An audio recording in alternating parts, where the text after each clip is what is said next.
إن الحمد لله نحمده ونستعينه ونستغفره ونؤمن به ونتوكل عليه ونعوذ بالله من شرور أنفسنا ومن سيئات أعمالنا من يهده الله فلا مضل له ومن يضلل فلا هادي له وأشهد أن لا إله إلا الله وحده لا شريك له وأشهد أن محمدا عبده ورسوله أما بعد فقال الله تعالى يا أيها الناس اتقوا ربكم الذي خلقكم من نفس واحدة وخلق منها زوجها وبث منهما رجالا كثيرا ونساء واتقوا الله الذي تساءلون به والأرحام إن الله كان عليكم رقيبا وقال أيضا يا أيها الذين آمنوا اتقوا الله حق تقاته ولا تموتن إلا وأنتم مسلمون وقال أيضا يا أيها الذين آمنوا اتقوا الله وقولوا قولا سديدا يصلح لكم أعمالكم ويغفر لكم ذنوبكم ومن يطع الله ورسوله فقد فاز فوزا عظيما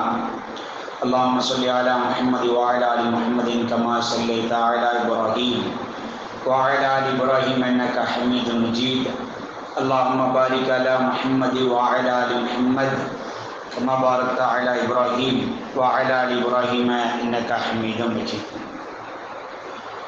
அன்பார்ந்த அல்லாஹ்வுடைய நல்லடியார்களே, அல்லாஹ்வுடைய கிருபையினால் இந்த வார ஜும்மாவை அதில் கலந்து கொள்கிற ஒரு வாய்ப்பை அல்லாஹ் சுப்ஹானஹு வ தஆலா நமக்கு அல்லாஹ் தந்திருக்கிறார். எப்படி நாம் சீக்கிரமாக கிளம்பி இங்கே வந்து அமர்ந்திருப்பதை போல இங்கே சொல்லப்படுகிற விஷயங்களை என்ன செய்யணும், நாம் கவனமாக கேட்க வேண்டும். கவனத்தோடு கேட்க வேண்டும் என்பது குர்ஆன் நமக்கு சொல்லித்தர்ற மிக முக்கியமான ஒரு பாடம். அன்பார்ந்த சகோதரர்களே, அவசர தேவை, எமர்ஜென்சி, இந்த வார்த்தையை நாம் எங்கே அதிகமாக பார்ப்போம் அப்படின்னா, பொதுவாக ஹாஸ்பிட்டல் போனால் அங்கே கண்டிப்பாக சுற்றி பார்க்கும்போது ஏதாவது ஒரு வார்டில் என்ன போட்டிருப்பாங்க, எமர்ஜென்சி வார்டுன்னு எழுதியிருப்பாங்க. அங்கே போய் நம்ம பார்க்க வேண்டிய ஆட்களை பார்த்துட்டு நம்ம வெளியே வந்தோம்னா வெளியே வர்றதோடு அந்த வேர்டும் மறந்து போயிடும், அந்த ஆளும் நமக்கு மறந்து போயிடும். இந்த எமர்ஜென்சி சம்பந்தமாக அவசர தேவைகளை நிறைவேற்றுவது.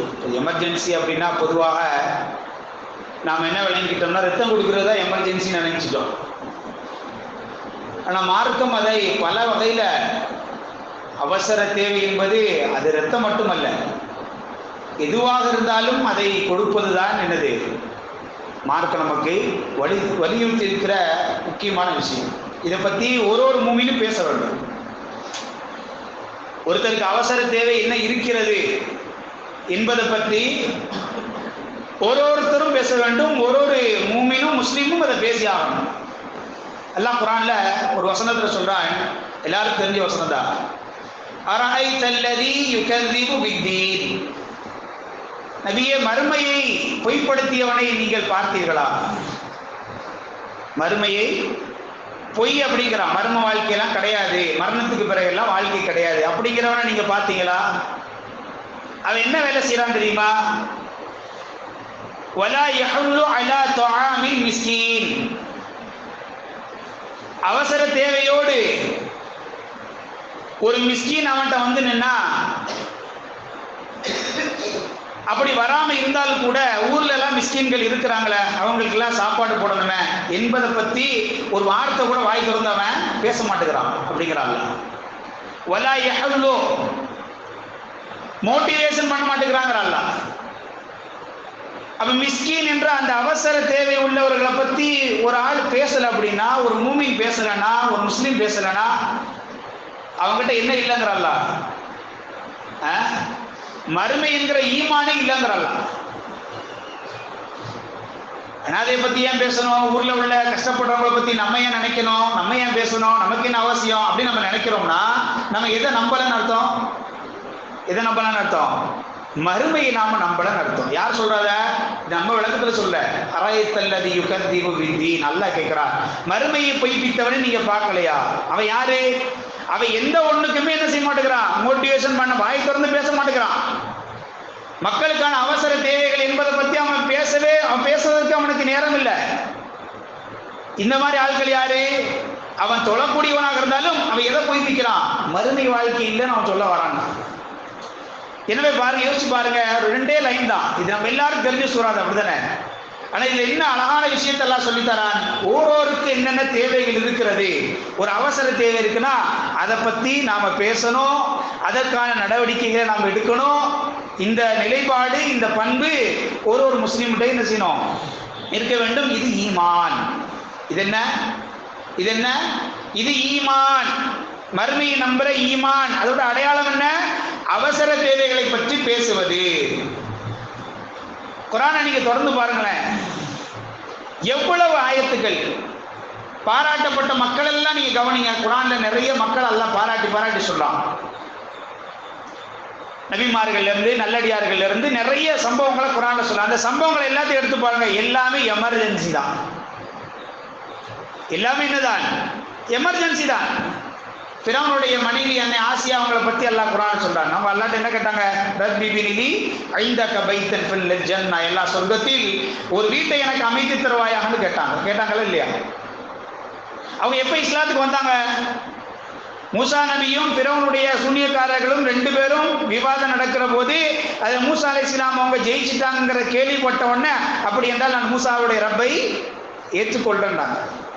இஸ்லாத்துக்குள்ள வந்தாங்க, கொஞ்ச காலம் வாழ்ந்தாங்க, கடைசியில் அவங்க மரணிச்சாங்க. மரணிக்கும் போது துவா கேட்டாங்க. சம்பவம் எல்லாம் தெரியும், அப்படித்தானே? அவங்க செஞ்ச வேலை என்ன?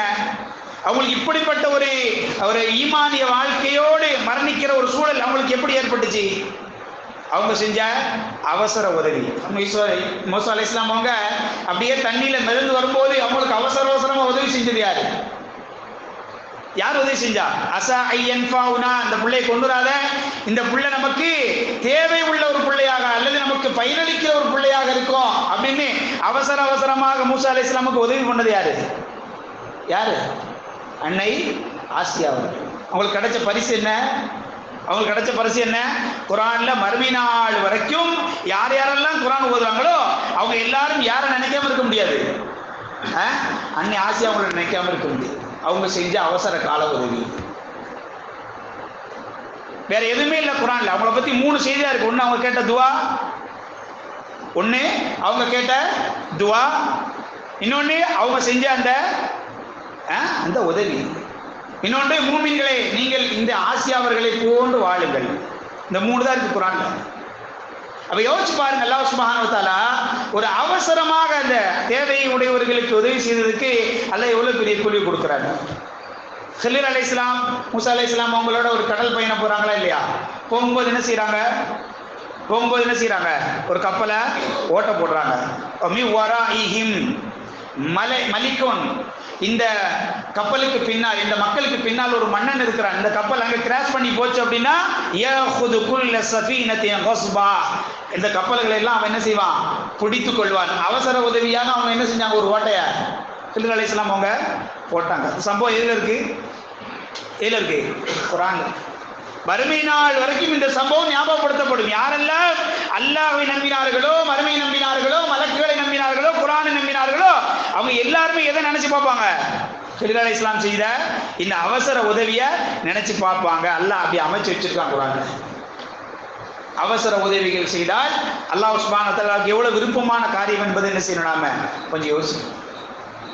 நபிஸல்லாஹு காலத்துல அபூபக்கர் சித்திக் ரலியல்லாஹு அன்ஹு பத்தி அல்லாஹ் என்ன சொல்றான்? ஃபஅம்மா மன் அஅதா வத்தகா வஸத்தக பில் ஹுஸ்னா. அபூபக்கர் யார்? ஃபஅம்மா மன் அஅதா வத்தகா வஸத்தக பில் ஹுஸ்னா. அபூபக்கர் அவங்கள பத்தி சின்ன ஒரு டீடைல் அல்லாஹ் சொல்றான். பணம் எல்லாருக்கும் கொடுப்பான் அல்லாஹ், அப்படிதானே? அல்லாஹ் ஈமான் கொண்ட மக்களுக்கு பணத்தை கொடுப்பான். அல்லாஹ் ஈமான் கொள்ளாத மக்களுக்கு என்ன செய்வான்? பணத்தை கொடுப்பான். 2 பேரும் 2 விதமா என்ன செய்வாங்க? செலவழிப்பாங்க. ஒரு பணத்தை கொண்டு இன்பம் அடையணும்னா அதுக்கு நிறைய வழி இருக்கு. ஒரு பணத்தை கொண்டு இன்பம் அடையணும்னா அதுக்கு நிறைய வழி இருக்கு. அபூபக்கர் ரலியல்லாஹு அவங்க தேர்ந்தெடுத்த அந்த வழி என்ன? அவங்ககிட்ட இருந்த பணத்தை வச்சு அவங்க எந்த வழியை தேர்ந்தெடுத்து இன்பம் அடைஞ்சாங்க? ஃபஅம்மா மன் அஅதா வத்தகா வஸத்தக பில் ஹுஸ்னா. பிலால் ரலியல்லாஹு என்று சொல்லக்கூடிய அந்த மனிதர் அவசர தேவையுடையவராக இருந்தார். ஈமானை ஏற்றுக்கொண்டதற்காக அவருடைய உயிருக்கு பாதிப்பு என்ற அளவுக்கு ஒரு அவசர தேவையுடையவராக இருந்தார். அபூபக்கர் சித்திக் ரலியல்லாஹு பணம் கொடுத்து அவரை மீட்டெடுத்தாங்க.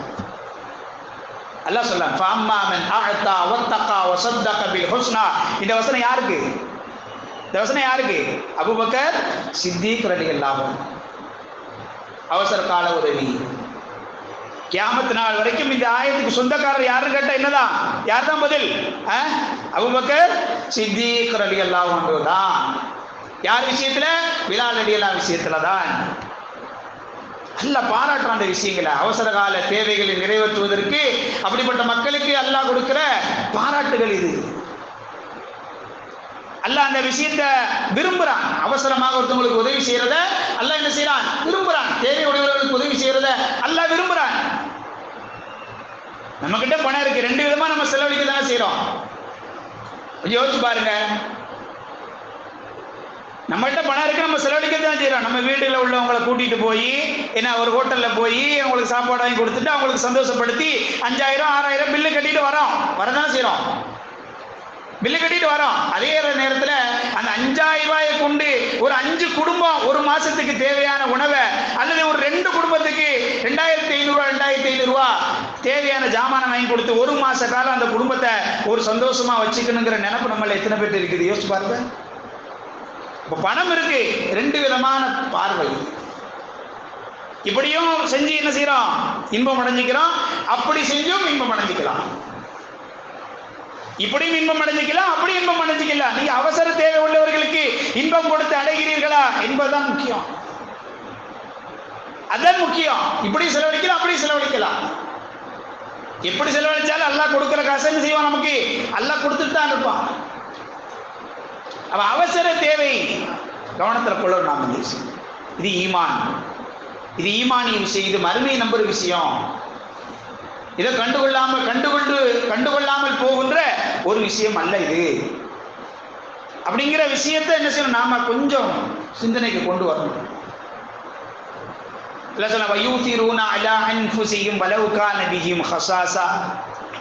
நபிக்கும் நபித்தோழர்களுக்கும் சாப்பாடு கொடுத்தாங்க. சில நபித்தோழர்கள் நபித்தோழர்களுக்கும் ஒரு நபித்தோழர் சாப்பாடு கொடுத்தார். வீட்டை கூட்டு போய் ஒரு நபித்தோழர் வீட்டுக்கு ரசூலுல்லாஹும் அபூபக்கர் அவங்களும் உமரும் போறாங்க. 3 பேரும் போறாங்க. 3 பேருக்கும் ஒருத்தர் என்ன செய்யறாரு? விருந்து கொடுக்கிறாரு. அந்த சம்பவம் குர்ஆன்ல உண்டா? அதை பாராட்டி சம்பவம் இல்லை. குர்ஆன் அது வாசனம் இறங்கல. நபிக்கு கொடுத்திருக்கிறார். மனிதர்களிலேயே சிறந்தவர் என்று அழைக்கப்படுகிற அபூபக்கர் அவங்களுக்கு சாப்பாடு கொடுத்திருக்கிறார். 20க்கும் மேற்பட்ட மிக பிரம்மாண்டமான நாடுகளை ஆட்சி செய்த உமர், ரசூலுல்லாஹ்வுடைய லெஃப்ட் ஹேண்ட் என்று அழைக்கப்படுகிற அளவுக்கு மிகப்பெரிய சேவைகளை எல்லாம் செய்த உமருக்கு அந்த நபித்தோழர் சாப்பாடு கொடுத்திருக்கிறார். 3 பேருக்கு சேர்த்து சாப்பாடு கொடுத்திருக்கிறாரு. அதை பாராட்டி குர்ஆன்ல வசனம் உண்டா? வசனம் இறங்கல. ஆனா ஒரு ஏழை, ஒரு தேவையுடையவர்கள் வரும்போது அவங்கள கூட்டிட்டு போய் ஒரு நபித்தோழர் சாப்பாடு கொடுத்தாரு. அதை பத்தி யார் பேசுறா? அல்லாஹ் பேசுவா. யூதிரூனா அலா அன்ஃபுஸிஹிம் வலவ் கான பிஹிம் ஹஸாஸா. அவங்க தங்களுக்கு தேவை இருந்தும் பிறருக்கு முன்னுரிமை கொடுத்து அவங்களுக்கு சாப்பாடு கொடுத்தாங்க. அவங்க யாரு? பணக்காரங்களா? ஏழைகள். பாருங்க, நபிக்கு சாப்பாடு கொடுத்திருக்காரு ஒருவர். அவரை பத்தி குர்ஆன் பேசல. ஆனா ஒண்ணுமே இல்லாமல் ஏழையாக வந்தவர்களுக்கு ஒருத்தர் சாப்பாடு கொடுத்தாரு. அவரை பத்தி எது பேசுது? அவரை பத்தி யார் பேசுறா? குர்ஆன் பேசுது. அவரை பத்தி குர்ஆன் பேசுது. அவரை பத்தி குர்ஆன் சிலாயிது சொல்லுது. அப்ப அன்பார்ந்த சகோதரர்களே, நாம ஒரு சிந்தனைக்கு வரணும். நம்முடைய வாழ்க்கையில ஏதோ வந்தோம், நம்மளை சுத்தி இருக்கிறவங்க, நம்ம குடும்பம் மட்டும் சந்தோஷமா வாழ்ந்து போதுங்கிறது அல்ல. தேவையுடையவர்கள் யாரு, கஷ்டப்படுறவங்க யார், இதை நாம் கவனிக்கிற மக்களாக என்ன செய்யணும்? நாம் இருக்க வேண்டும். அதைத்தான் அல்லாஹ் விரும்புறான். அதைத்தான் அல்லாஹ் பாராட்டுறான். அப்படிதானாங்க? நமக்காண்டி வாழ்ந்துட்டு போறோம் என்பது வரலாறு இல்லைல்ல. அடுத்தவங்களுக்காண்டி வாழ்றது தான் வரலாறு. வரலாறுனா என்ன? நமக்காண்டி நாம ஜாலியா சந்தோஷமா வாழ்ந்துட்டு போனோம் அப்படிங்கிறதா வரலாறு இல்ல. இவரால் 10 பேர் வாழ்ந்தாங்க என்பதுதான வரலாறு. இவரால் ஒரு 3 பேர் வாழ்ந்தாங்க என்பதுதான வரலாறு. அதைத்தான் குர்ஆன் சுன்னாவும் எதிர்பார்க்குது. அப்படிப்பட்ட மக்களை தான் குர்ஆன் சுன்னாவும் பாராட்டுது. பாருங்க, மனிதர்களை சொல்லி அப்ப கூட உங்களுக்கு உணர்வு வரலனா, மனிதர்களை சொல்லி, நபிமார்களை சொல்லி, நல்லடியார்களை பத்தி பேசி, அவங்க செஞ்ச அவசர கால உதவிகளை பேசி, இதெல்லாம் சொல்லி ஒருத்தருக்கு அவசர கால உதவி தேவைகளை நிறைவேற்றுவதற்கும் அதை பத்தி பேசுறதுக்கு ஒருத்தருக்கு மனம் வரலன்னா, அவங்களுக்கு இன்னும் டீப்பா குர்ஆன் என்ன சொல்லுது? மிருகத்தை பாருங்க. மனுஷன் அவசரமான உதவிகளை செஞ்சாங்களே அவங்கள பத்தி சிந்திச்சு நீ ஒரு அவசர உதவி தேவையை நிறைவேற்றக்கூடிய ஒருவனாக நீ மாறலையா? இன்னும் கொஞ்சம் சிந்திச்சு பாரு. உன்னை விட மோசமாக இருக்கிற நீ மட்டமா பாக்குற விலங்கினங்களை பாரு, அது கூட அவசர கால தேவை என்ன செய்யுது, நிறைவேற்றுகிறாள். சொல்லனா இல்லையா? வகாலத்தின் நம்லா, ஒரு பெண் எறும்பு பேசியது, யா அய்யத்துஹன் நமல் உதுகுலு மசாகினகும் உதுகுலு மசாகினகும் லயஹ்திமன்னகும் சுலைமான் வ ஜுனூதுஹு. ஓ எறும்பு கூட்டமே, உங்களுடைய கூட்டைக்குள் நீங்கள் நுழைந்து கொள்ளுங்கள், உங்க வீட்டுக்குள்ள நீங்க போயிருங்க. சுலைமானும் அவருடைய படையும் உங்களை என்னது வருகிறது. அவர்கள் அறியாமல் என்ன செய்வாங்க? அவங்க அறிஞ்சு செய்ய மாட்டாங்க, அவங்க அறியாமல் உங்களை மிதித்து விடுவார்கள். எனவே நீங்கள் அழிந்து போய் விடலாம். யார் சொன்னா? ஒரு பெண் எறும்பு சொன்னுச்சுங்கிறாள். எனக்கு என்ன அப்படின்ட்டு தம்பிச்சு ஓடல. அவசர கால தேவை, அவசர கால தேவையை நிறைவேற்றுவதில் ஒரு எறும்பு, பெண் எறும்புக்கு இருந்த அந்த உணர்வை அல்லாஹ் மதிக்கிறான், பாராட்டுகிறான். அதை பத்தி எதுல பேசுறான்? குர்ஆன்ல பேசுறான். அல்லாஹ் குர்ஆன்ல பேசுறான்னா வீணுக்கு பேசுவானா? சும்மா ஏதோ பேஜுகளை நிரப்பணும், பக்கங்களை நிரப்பணும் என்பதற்காண்டி எல்லாம் பேசுவானா? அது முக்கியம், ஒரு மூமினுக்கு முக்கியம். பாருங்க, அதை விட சரி எறும்பை கூட விட்டுடுங்க, அதுக்கெல்லாம் ஒரு சீசியெல்லாம் பாருங்க. ஆதம் அலைஹிஸ்ஸலாமுடைய மகன் 2 பேர் இருந்தாங்க. என்னங்களா கவனிக்கணும். ஆதம் அலைஹிஸ்ஸலாமுடைய மகன்கள் 2 பேர் இருந்தாங்க.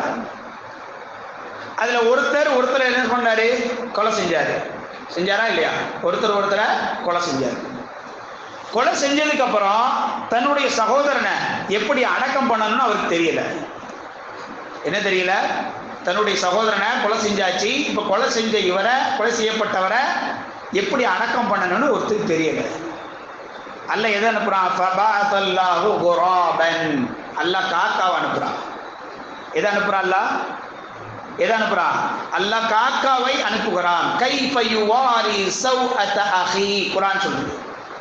கைஃப யுவாரி சௌஅத அஹி, தன் சகோதரனுடைய சடலத்தை எப்படி புதைக்க வேண்டும் என்பதை கற்றுக் கொடுப்பதற்காக அல்லாஹ் எதை அனுப்புனான்னு சொல்றான்? காக்காவை அனுப்புனாங்க. யோசிச்சு பாருங்க, நம்மளோட இருக்கிறது எத்தனை விஷயம் இருக்குது. கோழி நம்மளோட இருக்குது, அதை பத்தி சொல்றான் அல்லாஹ். கோழி புறா நம்மளோட இருக்குது, கிளி நம்மளோட இருக்குது, பூனை நம்மளோட இருக்குது, ஆடு மாடு ஒட்டகம் குதிரை, எவ்வளவு விஷயங்கள் நம்மளோட சேர்ந்து இருக்குது. காக்கா நம்மளோட சேர்ந்துருக்கா? நம்ம சேர்த்துக்குவோமா? நம்ம வீட்டில் 10 காக்கா வச்சு வளர்ப்போமா? அது நம்மள இருந்து எப்பவுமே தூரமா தான் இருக்கும். காக்கா எப்போதுமே என்ன செய்யும்? நம்மளை விட்டு தூரமாக தான் இருக்கும். தூரமாக இருக்க வேண்டும் என்பதுதான் நாம விரும்புவோம். ஒரு சத்தம் போட்டா கூட இது சகுனம் நினைக்கிறவங்க நிறைய பேர் இருக்கிறாங்க. காக்கா ஒரு சத்தம் போட்டா இது சகுனம் அப்படி நினைக்கிறவங்க கூட நிறைய பேர் இருக்கிறாங்க. ஏன்? அந்த சத்தம் மோசமா, அது வேணாம், தூரமா போட்டோம் நினைப்பாங்க. அப்படிப்பட்ட காக்காவை தான் எதுக்கு அனுப்புறான்ல? மையத்தை எப்படி அடக்கம் செய்யணும் அப்படின்னு அனுப்புறான். இதுல 3 பாடத்தை சொல்றாங்க. 3 பாடம் இருக்கு இதுல. இது ஏன் அல்லாஹ் காக்காவை அனுப்புனாங்கிறதுக்கு 3 பாடம் இருக்குது. ஒரு பாடம் என்ன? ஒருத்தரை கொலை செய்வது என்பது மார்க்கத்தை பொறுத்தவரையில, பொதுவாக மனிதத்தை பொறுத்தவரையில அது ஒரு தூரமான விஷயம். அது மனுஷனுக்கு நெருக்கமான விஷயம் இல்ல, அது ஒரு தூரமான விஷயம். எப்படி காக்கா தூரமானதோ அதே மாதிரி ஒரு மனிதன் இன்னொரு மனிதனை கொலை செய்வது என்பது, அந்த காரியம் என்பது அருவருக்கத்தக்க காரியம். அது ஒரு மனுஷன் இருக்கக்கூடாத காரியம், அது தூரமா இருக்கிற காரியம். மனுஷனை விட்டு தூரமா இருக்கணும் அந்த காரியம். இது முதல் லெசன். 2வது லெசன் என்ன? அவசரம். அவசர காலத்தை அவர் சகோதரன் கொலை பண்ணிட்டாரு, இப்ப அவர் அடக்கம் பண்ணணும். இது அவசர கால தேவையே இல்லையா? இது அவசர கால தேவையே இல்லையா? இது அவசர கால தேவை.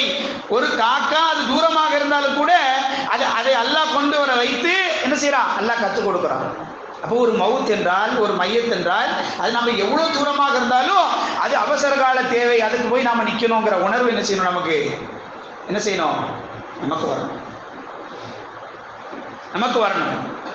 அல்லாஹ் காக்காவை சொன்னா சும்மா சொல்லிட்டு போகல, அல்ல நிறைய விஷயங்களை அதுல நமக்கு என்ன செய்யலாம்? பணத்தை காக்காவை பாருங்க, நாம என்னதான் வெறுத்தாலும் காக்காவை நாம வெறுப்போம். அப்போ ஒரு மையத்து விழுந்துருச்சுன்னா அது நாம என்னதான் வெறுத்தாலும் சரி, நாம அந்த மையத்துக்கு போய் என்ன செய்யணும்? அட்டன் பண்ணக்கூடியவங்களாக நாம இருக்கும். காக்காவை நம்ம வெறுக்கத்தான் செய்வோம். அது வருத்தானே. என்னதான் நம்ம வெறுத்தாலும் அது என்ன செய்யுது? வருது. என்னதான் வெறுத்தாலும் ஒரு சடலத்தை அடக்கம் பண்ணுவதற்காக என்ன செஞ்சது? அது வந்துச்சு. அப்ப நமக்கு எதிரிகளா இருக்கட்டும், வெறுக்கக்கூடியவர்களா இருக்கட்டும் அப்படின்னாலும் ஒரு மையத்தை அப்படின்னா அது அவசர கால தேவை, அதை அடக்கம் செய்வது என்பது. அதுல நம்ம என்ன செய்யணும், பங்களிப்பு செலுத்தணும். ஏன்னா பொதுவாக இப்போ மக்கள்கிட்ட நம்ம கேள்விப்படுற விஷயம் என்னன்னா, மையத்துல கூட பார்சியாலிட்டி பார்க்க ஆரம்பிச்சிட்டாங்க.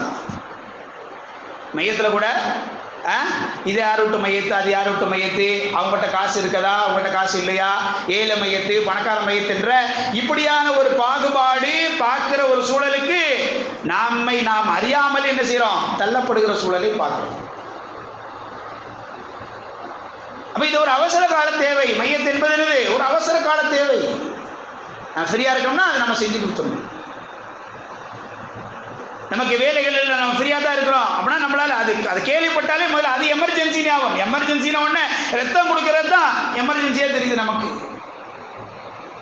அது யாருக்காவது இந்த ஜாமான் கொடுக்கறது மட்டும்தான் எமர்ஜென்சியா தெரியுது. இதுவும் எமர்ஜென்சி. ஒரு மையத்து விழுந்தா முதல்ல டக்கு நம்ம மண்டைக்கு என்ன வரணும், ஓ எமர்ஜென்சியான வேலை ஒண்ணு இருக்கு. அன்பார்ந்த சகோதரர்களே, இப்படி நீங்க குர்ஆன்ல நீங்க படிச்சு பாருங்க, நிறைய சம்பவங்கள், நிறைய விஷயங்கள் அல்லாஹ் பாராட்டுறான். அந்த பாராட்டுக்கு பின்னால் இருக்கிற எல்லா விஷயம் பாருங்க, சாதாரண உதவி அல்ல, அவசர கால தேவைகளை நிறைவேற்றிய உதவிகள் என்பது என்ன செய்ய முடியும், நாம் பார்க்க முடியும். ஏனென்றால் அல்லாஹ் ரப்பல் ஆலமீன் இப்படிப்பட்ட உதவிகளை அல்லாஹ் விரும்புகிறான், அல்லாஹ் நேசிக்கிறான். எனவேதான் அவசர கால தேவைகளை நிறைவேற்றிய முந்தைய கால மக்கள்ல இருந்து அது ஒரு விலங்கினமாக இருந்தாலும் சரி, அதனுடைய பாடத்தை நமக்கு அல்லாஹ் ரப்பல் ஆலமீன் தருகிறான். எனவே இது ஈமான் சம்பந்தப்பட்ட விஷயம் என்பது என்ன செய்யணும், நாம புரிந்து கொள்ள வேண்டும். அல்லாஹ் சுப்ஹானஹு வ தஆலா அவசர கால தேவைகள் அது எந்த வகையில் யாருக்கு தேவைப்பட்டாலும் அதை நிறைவேற்றுவதில் முக்கியமான பங்குதாரர்களாக நம் அனைவரையும் அல்லாஹ் ஆக்குவானாக. வாஹித அவ்வானா அல்ஹம்துலில்லாஹி ரப்பில் ஆலமீன்.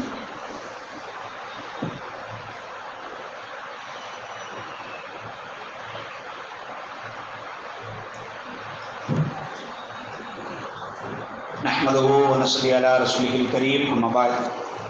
அன்பிற்குரிய அல்லாஹ்வுடைய நல்லடியார்களே, முதல் ஜும்மாவில் அவசர கால தேவை அதை பொறுத்தவரையில் நாம் கண்டுகொள்ளாமல் இருக்கக்கூடாது. ஒருத்தவங்களுக்கு தேவை இருக்குன்னா அதை நாம் நிறைவேற்றுவதில் குறைஞ்சபட்ச முயற்சிகளையாவது என்ன செய்யணும், நாம் எடுக்கணும். அதை பற்றி அந்த ஒருத்தருக்கு தேவை இருக்குன்னா அவரை அதை பற்றின விஷயங்களை நமக்குள்ளே என்ன செய்யணும், நாம் பேசக்கூடியவர்களாக நாம் இருக்கணும். இந்த ஒரு பண்பு இல்லைன்னு சொன்னால் இது ஈமானை ஏற்காதவர்களுடைய பண்பு. ஒருத்தருடைய அவசர தேவையை பற்றி இன்னொரு மூமின் பேசலைன்னா, இன்னொருத்தருடைய அவசர தேவையை பற்றி ஒரு முஸ்லீம் பேசலைன்னா அவர்கிட்ட என்ன இல்லை, மறுமையை பற்றின ஒரு ஆழமான நம்பிக்கை இல்லை என்பதை என்ன செய்யணும், நாம விளங்கிக் கொள்ள வேண்டும். அல்லாஹ்வுடைய தூதர் ஸல்லல்லாஹு அலைஹி வஸல்லம் அவர்கள் பல்வேறு விதமான வாசகங்கள் என்ன செஞ்சாங்க, இதனுடைய அவசியத்தை விளக்குனாங்க. பல்வேறு விதமான வாசகங்கள், உதவி செய்யுங்க. ஒரு கட்டத்தில் என்ன சொன்னாங்க, யார் ஒரு மூமினுக்கு அவனுடைய பிரச்சனைகளை தீர்க்கிறாரோ மறுமையின் பிரச்சனைகளை அல்லாஹ் தீர்க்கிறான். எவ்வளவு பெரிய விஷயம் பாருங்க. ஒரு பிரச்சனை, அது பெருசோ சின்னதோ, ஒரு மூமின் கஷ்டப்படுறாருன்னு தெரிஞ்சா, சிரமத்தில் இருக்கிறாருன்னு தெரிஞ்சா, அதை நீக்கும் வரை போராடினால், அதை ஃபுல்லா நீக்கி கொடுத்தோம் அப்படின்னா மறுமையின் சிரமத்தை அல்லாஹ் முழுவதுமாக நீக்கி கொடுக்கிறான்.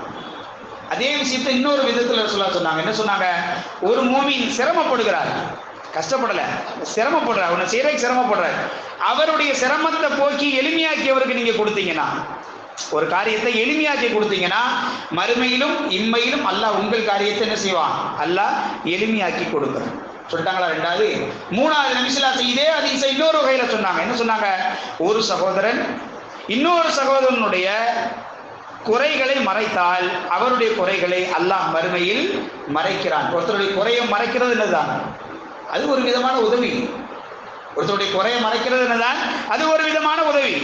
ரசூலுல்லாஹ் எப்படி சொன்னாங்க? நாலாவது என்ன சொன்னாங்க, நபிஸல்லல்லாஹு சொன்னாங்க, யார் ஒருவர் தன்னுடைய சகோதரனுக்கு உதவி செய்வதில் இருக்கிறாரோ அவர் உதவி செய்யும் காலமெல்லாம், உதவி செய்து கொண்டிருக்கிற காலமெல்லாம் அவருக்கு உதவி செய்வதில் அல்லாஹ் அவரோடு இருக்கிறான் என்று நபிஸல்லல்லாஹு சொன்னாங்க. ஒரே செய்தி தான். ஒரே செய்தியை நபி ஸல்லல்லாஹு அலைஹி வஸல்லம் அவங்க மாற்றி மாற்றி மாற்றி மாற்றி என்ன செஞ்சாங்க, வேறு வேறு வகையில் நபி ஸல்லல்லாஹு அலைஹி வஸல்லம் சொன்னாங்க. இதுக்கெல்லாம் என்ன காரணம்? இப்படியெல்லாம் நம்ம தேவைகளை நிறைவேற்றணும், மக்கள் தேவை உடையவங்களாக இருப்பாங்க, அனாதைகளுக்கு தேவை உடையவங்களாக இருப்பாங்க, ஒருத்தர் ஒரு தேவையில் இருப்பாங்க, சமூகத்தில் இருக்கக்கூடிய இந்த தேவைகளை நாம் நிறைவேற்றணுங்கிறதுக்கு அடிப்படை காரணம், அந்த அறிவு நம்மகிட்ட இல்லாமல் போனதுக்கு அடிப்படை காரணம் என்ன? அதை பத்தின சரியான அறிவு நமக்கு இல்லாத. ரசூலுல்லாஹ் அடுத்து சொன்னாங்க, அஞ்சாவது சொன்னாங்க, என்ன சொன்னாங்க? மன் சலக தரீகன் யல்தமிசு ஃபீஹி இல்மன் ஸஹலல்லாஹு பிஹி அத்-தரீக இலல் ஜன்னah. யார் கல்வியை தேடி போகிறாரோ அவருக்கு சொர்க்கத்தை அல்லாஹ் லேசாக்கி கூடிய. ஒருத்தர் ஒரு கல்வியை தேடி போறான்னு என்ன அர்த்தம்? ஒருத்தர் ஒரு மார்க்க கல்வியை தேடி போறான்னு வச்சுக்கல, என்ன அர்த்தம்? அதை தேடினால் அவர் அடுத்து யாருக்கு உதவி செய்வார்? அதை கொண்டு மார்க்கத்துக்கு அவர் ஒரு உதவி செய்வார். அதனால் மக்களுக்கு ஒரு உதவி என்ன செய்வார்? அவர் செய்வார். நபி ஸல்லல்லாஹு அலைஹி வஸல்லம் இப்படி உதவி செய்வதனுடைய அவசியத்தையும், அது செய்தால் இம்மையிலும் மறுமையிலும் அல்லாஹ் சுப்ஹானஹு வ தஆலா நாம் என்ன உதவி செய்கிறோமோ அந்த விஷயங்கள்ல நமக்கு அல்லாஹ் ரப்பல் ஆலமீன் நமது காரியங்களை அல்லாஹ் ரப்பல் ஆலமீன் எளிமைப்படுத்துவான். எனவே அன்பார்ந்த அல்லாஹ்வுடைய நடிகார்களே, இது ஒன்று மட்டும்தான் நம்முடைய வாழ்க்கை. இது ஒன்றை மட்டும் ஜும்மால சிந்திச்சுட்டு போயிட்டோம்னா அல்ஹம்துலில்லாஹ் இந்த ஜும்மா சிறந்த ஒரு ஜும்மா இருக்கும். என்ன விஷயம்?